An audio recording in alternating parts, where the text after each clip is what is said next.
അപ്പോൾ ഞാൻ പറഞ്ഞ എന്താ അറിയോ, അതായത് നമ്മൾ ഈ മാലിന്യങ്ങളൊക്കെ വലിച്ചെറിയുമ്പോൾ നമ്മൾ നമ്മുടെ തൊടിക്ക് തന്നെയാണ് വലിച്ചെറിയണത്, അല്ലെ നമ്മുടെ മനസ്സിക്ക് തന്നെയാണ് വലിച്ചെറിയണത്.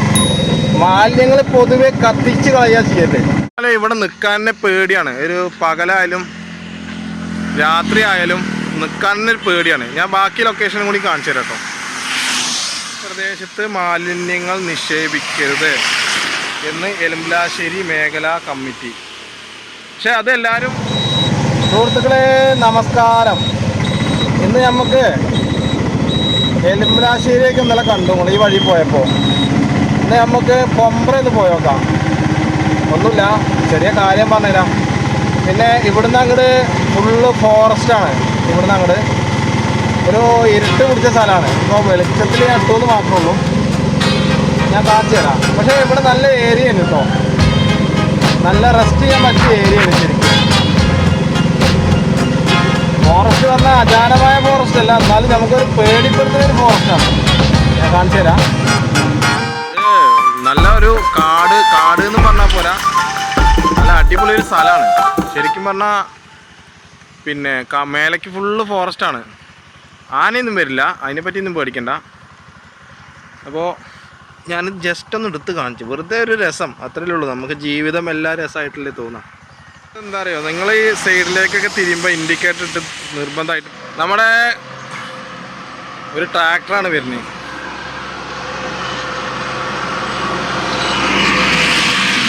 ഈ സൈഡ് ഇത് ഇടതുവശത്തൊക്കെ ഫുള്ള് നല്ല തെങ്ങും തോട്ടമാണ്. അവിടെ കാര്യമായിട്ട് വീടുകളൊന്നും കാണാനില്ല. പിന്നെ ആ ഭാഗത്തൊക്കെ ഫുള്ള് കഴുങ്ങും തോട്ടം, അതേമാതിരി ഇവിടെ കരിമ്പനകളൊക്കെ ഉണ്ട് കാര്യമായിട്ട്. അപ്പോൾ അല്ല, ഇവിടെ നിൽക്കാൻ തന്നെ പേടിയാണ്. ഒരു പകലായാലും രാത്രി ആയാലും നിൽക്കാൻ തന്നെ ഒരു പേടിയാണ്. ഞാൻ ബാക്കി ലൊക്കേഷനും കൂടി കാണിച്ചു തരാം കേട്ടോ. കാറുകളൊക്കെ നല്ല സ്പീഡിലാണ് പോകുന്നത്. കാരണം ഇവിടെ പേടിപ്പെടുത്തുന്ന സംഭവങ്ങളൊക്കെ ഉണ്ടെന്ന് ഞാൻ ആദ്യം കേട്ടിരുന്നു. ഇപ്പോൾ കാര്യമായിട്ട് ഉണ്ടോയെന്ന് അറിയില്ല. വരാറില്ല, എപ്പോഴെങ്കിലൊക്കെ വരുന്നു മാത്രം. അതായത് ഇവിടെയൊക്കെ ഭീകരാന്തരീക്ഷം സൃഷ്ടിച്ചൊരു സംഭവം ഉണ്ടായിരുന്നു എന്നാണ് ഞാൻ പണ്ട് കേട്ടത്. ഇപ്പോഴും ഉണ്ട് കേട്ടോ. ഇപ്പോഴും രാത്രി ഒരു 7 മണി 6:45 7 മണി കഴിഞ്ഞാലൊന്നും അധികമായിട്ട് വാഹനങ്ങൾ ഇതിലൂടെ വരാറുണ്ട്. അത് വരുമ്പോൾ നമുക്ക് ഒരു മിന്നായം പോലെ കാണുള്ളൂ. കാരണം അവർ പേടിച്ചിട്ടാണ്. ഇവിടെ ഫോറസ്റ്റിൻ്റെ ഒരു ബോർഡുണ്ട്. അതായത് പകൽ സമയത്തൊന്നും ഇങ്ങനെയൊക്കെ വരുമ്പോൾ ശരിക്കും എനിക്ക് തന്നെ പേടിയാവുന്നുണ്ടെന്ന് അറിയാം. ഒന്നും പറയാൻ പറ്റില്ല, മനുഷ്യൻ്റെ അവസ്ഥ. ഇനി ഞാൻ ബാക്കി ഒരു സംഭവം കൂടി കാണിച്ചു തരാം.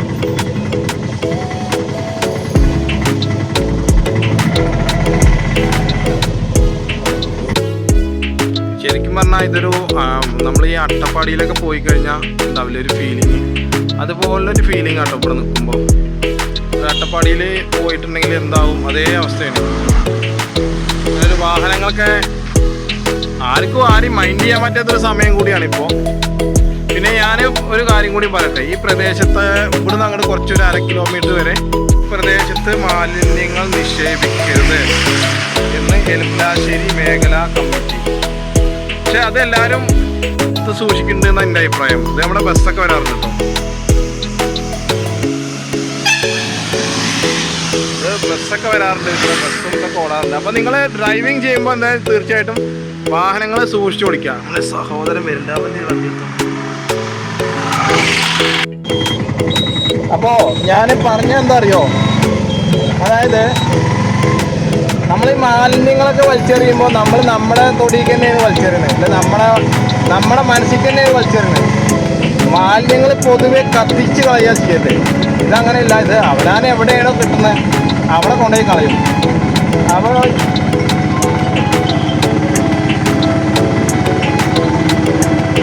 ഇതാ വന്നു, എത്തി. അപ്പോൾ ഞാൻ പോണതേ രാവിലെ ഹിന്ദിക്കാരെ പണിക്കാരുണ്ടായിരുന്നു, ബംഗാളികളെ. അവരെ കൊണ്ടുപോയി വിട്ടതാണ് രാവിലെ. അപ്പോൾ ഞാൻ വീഡിയോ എടുത്തിരുന്നു, പക്ഷേ എനിക്കത് ഒരു ക്ലിയർ ആയിട്ടില്ല തോന്നുന്നു. അപ്പോൾ ഡീറ്റെയിൽ ആയിട്ട് പറയാനില്ല. അപ്പോൾ ഏതൊരു വിഷയമാണെങ്കിൽ നമ്മൾ ഡീറ്റെയിൽ ആയിട്ട് പറയണം. അപ്പോൾ പൊതുവെ ബംഗാളികളാണ് നമ്മുടെ കേരളത്തിൽ എല്ലാ ജോലിക്കും. കാട് വെട്ടാൻ ഉപ്പ് തൊട്ട് കർപ്പൂരം വരെ പണ്ട് മലയാളി പറഞ്ഞിട്ടുണ്ടായിരുന്നു. ഇപ്പോൾ ബംഗാളി തൊട്ടിട്ട് പിന്നെ എന്താ പറയുക, ബംഗാളിലും അങ്ങനെ ചൊല്ലുണ്ട്. ഞാൻ പറഞ്ഞുതരാം ഡീറ്റെയിലായിട്ട്. എനിക്ക് ഓർമ്മയില്ലാണ്ടല്ല, എല്ലാം പാടെ മണ്ടയ്ക്ക് കയറുമ്പോൾ നമുക്ക് ഹാങ് ആവുമല്ലോ. പിന്നെ ഇവിടെ സൈൻ ബോർഡുകളൊന്നും കാണാനില്ല കേട്ടോ ഈ പൊമ്പ്ര റൂട്ടിൽ. ഇത് നേരെ ശ്രീകൃഷ്ണപുരത്തേക്ക് എത്തുന്ന റോഡാണ്. ശ്രീകൃഷ്ണപുരം മണ്ണാർക്കാട് പോവാം, ഒറ്റപ്പാലം ചെറുപ്പശ്ശേരിയൊക്കെ പോവാം. അപ്പോൾ പൊമ്പ്ര ജംഗ്ഷനിൽ എത്താനായി. ഇവിടെയൊക്കെ ചെറിയ നാട്ടുകൂട്ടുണ്ട് കേട്ടോ, അതായത് ചായക്കടയിൽ ഇരുന്ന് ചായ കുടിക്കണത്. പക്ഷെ ഇപ്പോഴൊന്നും അങ്ങനെ കാണാറില്ല കേട്ടോ. പൊതുവായിട്ട് നമ്മുടെ ചായക്കടയിൽ ഇരുന്നിട്ട് ചായ കുടിക്കണ പരിപാടി, നാട്ടു വർത്താനം നോണയൊക്കെ പറഞ്ഞിട്ടിരിക്കണ അത് ഉള്ളേരിയ. അത് എവിടെ പോകണമെന്നറിയാം ശരിക്ക്. നമ്മൾ പണ്ടത്തെ ആ കാലത്തേക്ക് പോകണമെന്നുണ്ടെങ്കിൽ നിങ്ങൾ ശ്രീകൃഷ്ണപുരം, അതേമാതിരി ഒറ്റപ്പാലം, ചെർപ്പളശ്ശേരി, പിന്നെ അതേപോലെ വാണിയംകുളം, ഷൊർണൂർ, ആ ഭാഗത്തുകൂടെയൊക്കെ പോയാലേ നിങ്ങൾക്ക് ശരിക്കും നമ്മുടെ പണ്ടത്തെ ആ റേഡിയോൻ്റെ പാട്ടും പിന്നെ ബാക്കിയൊക്കെ ചെയ്യുന്നത് ക്രിയേറ്റ് ചെയ്തിട്ട് ഉണ്ടാക്കണതാണ് കേട്ടോ. മറ്റത് അങ്ങനെയല്ല, അത് ഒറിജിനലാണ്. അവിടെ ഒരു മാറ്റമില്ല. കാരണം അത് അവിടെയൊക്കെ ഷൂട്ടിംഗ് ലൊക്കേഷൻ ആയതുകൊണ്ടേ അവിടേക്ക് മാറ്റങ്ങൾ വരാൻ പാടില്ല എന്ന് കലക്ടറിൻ്റെ ഓർഡർ ഉണ്ടാവാൻ ചാൻസ് ഉണ്ട്. അല്ലെങ്കിൽ അവിടുത്തെ നാട്ടുകാരനെ ഒരു സംഘടന ഉണ്ടാക്കിയിട്ട് ചെയ്തിട്ടുണ്ടാവും. അപ്പോൾ ഞാൻ ഇതാ ഇവിടെയാണ് നമ്മുടെ ബംഗാളികളെ കൊണ്ട് രാവിലെ വന്നത്. എന്തായാലും ശരിക്കും പറഞ്ഞാൽ ഇവരാണിപ്പോൾ നമുക്ക് പൈസ തരുന്ന ആൾക്കാർ. അപ്പോൾ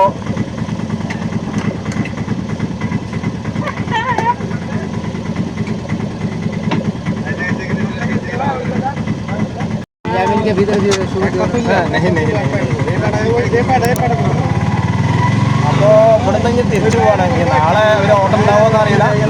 എന്നാലും സുഹൃത്തുക്കളെ വീഡിയോ കണ്ടിട്ടുണ്ടെങ്കിൽ ഒന്ന് ലൈക്ക് ചെയ്യുക, ഒന്ന് കമൻറ്റ് ചെയ്യുക, ഒന്ന് ഷെയർ ചെയ്യുക.